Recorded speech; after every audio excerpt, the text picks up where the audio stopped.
IPL 2026 CSK versus KKR. Noor Ahmad. Afghan spinner সিএসকের জার্সিতে এদিন কেকেআরের ৩ তারকা ব্যাটারকে আউট করে আলোচনার কেন্দ্রে। চেন্নাই, সিএসকের হাতে Afghani hero.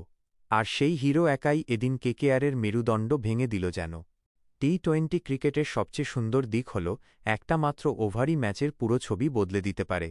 Chennai super Kings এবং কলকাতা নাইট রাইডার্সের ম্যাচে নূর আহমেদের দ্বিতীয় ওভার সেটাই প্রমাণ করেছে। ওই এক ওভারেই কলকাতা নাইট রাইডার্স জয়ের থেকে অনেক দূরে সরে যায় এবং চেন্নাই সুপার কিংস জয়ের একেবারে কাছাকাছি পৌঁছে যায়। চেন্নাই সুপার কিংস প্রথমে ব্যাট করে ১৯২ রান তোলে।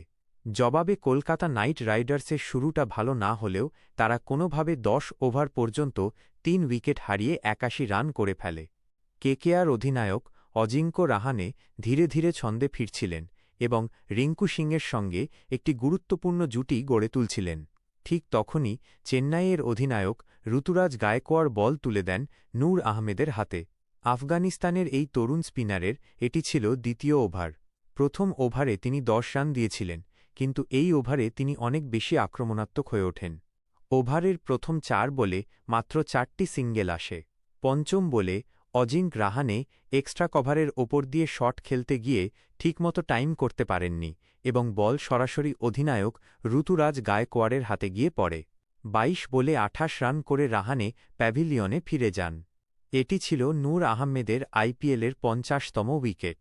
সেই সময় তিনি ছিলেন সেট ব্যাটসম্যান, ফলে তার আউটে কেকেআর চাপে পড়ে যায়। কিন্তু আসল ধাক্কা তখনও বাকি ছিল।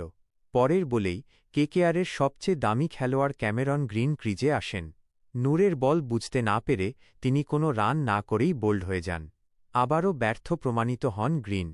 এই একটি ওভারই কার্যত কেকেআরকে ম্যাচ থেকে ছিটকে দেয়। নূর এখানেই থামেননি। এরপর তিনি কেকেআরের ফিনিশার রিঙ্কু সিংকেও আউট করেন। ১৩তম ওভারের প্রথম ৪ বলেই তিনি কোনো রান দেননি, ফলে রিঙ্কুর ওপর চাপ বাড়তে থাকে। পঞ্চম বলে রিঙ্কু লং অন দিয়ে বড় শট খেলতে যান, কিন্তু সফল হননি। শিবম দুবে ক্যাচ নিয়ে তাকে ফিরিয়ে দেন। নূর দলের জন্য খুবই সাশ্রয়ী বোলিংও করেছেন। নিজের ৪ ওভারের স্পেলে তিনি মাত্র ২১ রান দিয়ে ৩টি উইকেট নেন।